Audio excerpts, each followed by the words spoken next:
ನಿಮ್ಮಿಬ್ಬರ ಒಡನಾಟ ಹೇಗಿತ್ತು ಅಪ್ಪು ಸರ್? ನಾನು ಫಸ್ಟು ಅವ್ರ ಜೊತೆ ಆ್ಯಕ್ಟ್ ಮಾಡಿದ್ದು ಮಿಲನದಲ್ಲಿ ಒಂದು ಗೆಸ್ಟ್ ಅಪಿಯರೆನ್ಸ್. ಆಗ ಅಪ್ಪು ಹೇಳಿದರು, ನೀವು ಮಾಡಿದರೆ ಚೆನ್ನಾಗಿರುತ್ತೆ, ಅದರಲ್ಲಿ ಏನೋ ಒಂದು ಮೆಸೇಜ್ ಇರುತ್ತೆ, ಆ ಮೆಸೇಜ್ ಕೊಡೋದಕ್ಕೆ ಸ್ವಲ್ಪ ನಿಮ್ಮ ಪಾತ್ರ ನೀವು ಮಾಡಿದರೆ ಚೆಂದ ಅಂತ. ಸರಿ, ಅಲ್ಲಿಂದ ಒಂದು ಒಡನಾಟ ಶುರುವಾಯಿತು. ಅನಂತರ ನನ್ನ ಇಂಡಿಯಾ ವರ್ಸಸ್ ಇಂಗ್ಲೆಂಡ್ ಚಿತ್ರಕ್ಕೆ ನಾನು ವಾಯ್ಸ್ ಕೊಡಬೇಕಂತ ಕೇಳಿಕೊಂಡೆ. ರೇಣುಕಾಂಬಕ್ಕೆ ಬಂದು ಆ ಮನುಷ್ಯ ವಾಯ್ಸ್ ಕೊಟ್ಟು, ನಾನು ಸಂಕೋಚ ಪಟ್ಕೊಂಡು ನಿಮ್ಮ ಸಂಭಾವನೆ ನನಗೆ ಗೊತ್ತಿಲ್ಲ ಎಷ್ಟು ಅಂತ, ನೀವು ಎಲ್ಲ ಬರೆದಿದ್ದೀರಲ್ಲ ಪುಸ್ತಕ, ಅದು ಕೊಟ್ಬಿಡಿ ನನಗೆ ಅಂದರು. ಪಾಪ ನನಗೇನು ತೊಗೊಂಡೋಗಿರಲಿಲ್ಲ, ಎಲ್ಲ ತರಿಸ್ದೆ ಮನೆಯಿಂದ.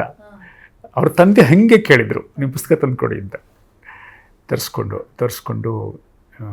ಇರಲಿ, ಇದು ನನಗೆ, ನಾನು ಹೇಳಿದೆ, ಇದ್ರಲ್ಲಿ ಕೆಲವು ನನ್ನ ಪುಸ್ತಕ ಕೊಟ್ಟಿದ್ದೀನಿ, ಕೆಲವು ನಿಮಗೆ ಇದು ಏನನ್ನು ಕರೋರ್ಪತಿ ಥರ ಪ್ರೋಗ್ರಾಮ್ ಮಾಡ್ತೀರಲ್ಲ ಅದಕ್ಕೆ ಬೇಕಾಗತ್ತೆ ಅಂತ. ಕನ್ನಡ ವ್ಯಾಕರಣದ ಪುಸ್ತಕಗಳು, ಸಂಧಿ ಸಮಾಸ, ನಾಮಪದಗಳು, ಪರ್ಯಾಯ ಪದಗಳು, ಈ ಥರದ್ದು ಕೆಲವು ಇದ್ದಂಥದ್ದು ಅವ್ರಿಗೆ ಬೇಕಾಗತ್ತೆ ಅಂತ ಅದನ್ನು ತರಿಸ್ಕೊಟ್ಟೆ.